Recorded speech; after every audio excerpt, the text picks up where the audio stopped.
Every year, a commemoration takes place in Niagara-on-the-Lake. It's been happening for more than 100 years.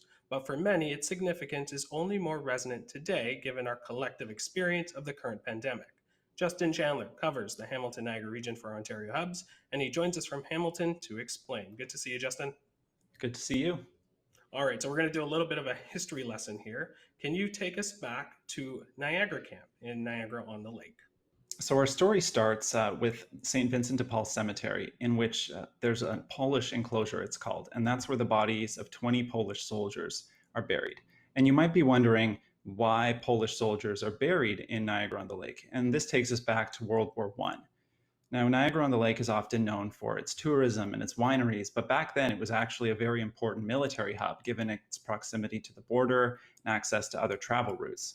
And so in Niagara-on-the-Lake, near where the now restored ruins of Fort George are, we had something called Niagara Camp. And Niagara Camp had two portions. One was a site for Canadian conscripts to train, and the other was a Polish camp called Camp Kosciuszko. And this is where volunteers who were fighting to free Poland trained. Now, Poland had been occupied by foreign powers for about 125 years. So these were people who'd volunteered to come to Canada and fight in the war effort in the hope that they could free Poland. Oh, and this here is an archival image of the camp. So this is a whole bunch of the soldiers laid out, and you can see how things would have looked and just how many young men there were training at the time. Now, you spoke to a local historian about the Polish soldiers and their legacy on the town. He actually ended up writing a book on this. What can you tell us about him and the book itself? So Richard Merritt, he's a local historian in Niagara-on-the-Lake. His book is called Training for Armageddon, and it's all about Niagara Camp. And at the time, the people in Niagara-on-the-Lake, when the Poles first started arriving, they were very concerned. They were thinking like, okay, all these young fighting men are going to come to town. They were getting locks changed on their stores and things like that. But eventually, they really became affectionate for them. And Richard Merritt, he calls them the boys when he talks about them. And he talks about how they were just these really good-natured people. And it started to happen that over time, Niagara-on-the-Lake was even stocking Polish books in the library. So the community really embraced these people. And then something happened in the fall of 1918. Can you tell us a little bit about that? Things obviously took a change for the bad. Yes. So things were going pretty well up until September. And that's when the 1918 flu pandemic, often called the Spanish flu, although it did not originate in Spain, that's when that hit Canada. And Niagara-on-the-Lake has the unfortunate distinction of being the first place that the flu pandemic touched here in Canada. So it's believed that it probably came over from the United States. But very soon in September, some of the Polish soldiers in Niagara Camp started to get sick. And the flu was very deadly, very dangerous. And there was another wave in January in 1919. But in the end, 31 trainees and two officers in the camp died because of the flu. What I find interesting is, as we are living in a pandemic now, there are some similarities and some differences in the way that things were handled back then. Was the way that, public health safety measures that are being handled now that drastically different from when they were being handled there? Not in a lot of ways. I mean, there were not the same social safety nets that people had. So a lot of people would still have to work, but there were closures, there were lockdowns.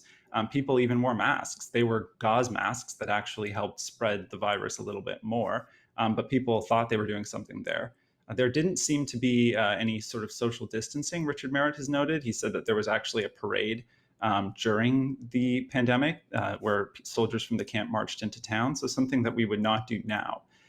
But if you actually look at what happened during the Spanish flu in Canada, there were a lot of similarities to this pandemic. And I want to bring up a name. Her name is Elizabeth Ascher. She was a journalist for the St. Catharines Standard at the time. Why is she so significant?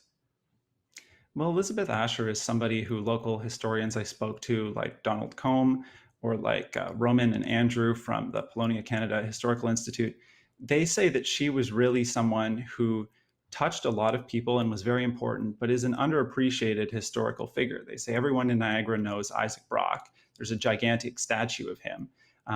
But not a lot of people know Asher. And now she was a St. Catharines Standard reporter. And she was very active in many different community groups. I don't know how she had time to do anything. But she sort of comes into this story because she was reporting on the Spanish flu in Niagara camp and on what was happening with the soldiers and on their war efforts. So they actually started calling her the Angel of Mercy. And she worked to help get medical help to them and with other volunteers and people in the town who were caring for them during the pandemic. As you can see from the graveyard, this was actually even done recently. So this is something that people worked to try and to give her her due and help pay a little bit more attention to her. But Elizabeth Ascher, one of the things that she did is that cemetery where those 20 Polish soldiers are buried, she actually worked to care for that cemetery. And so one of the ways that they remember this is through Polish Sunday.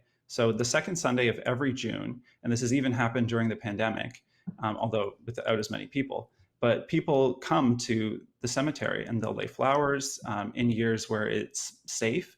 There's a parade. So it's the sort of thing where, although this happened 103 years ago, every single year it's been commemorated and people come out and they show their support.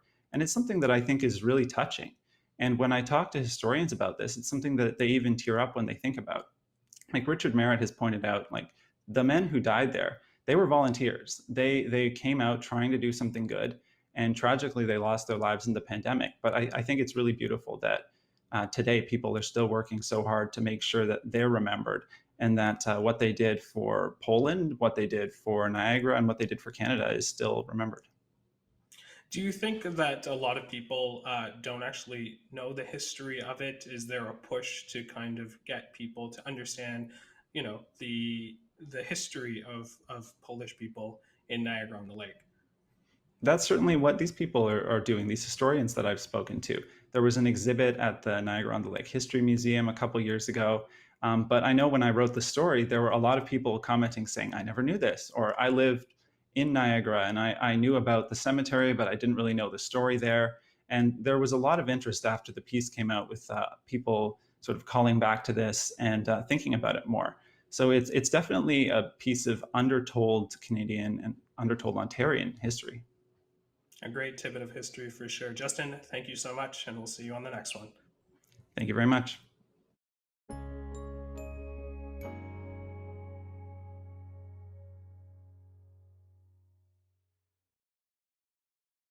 The Agenda in the Summer with Nam Kiwanuka is made possible through generous philanthropic contributions from viewers like you. Thank you for supporting TVO's journalism.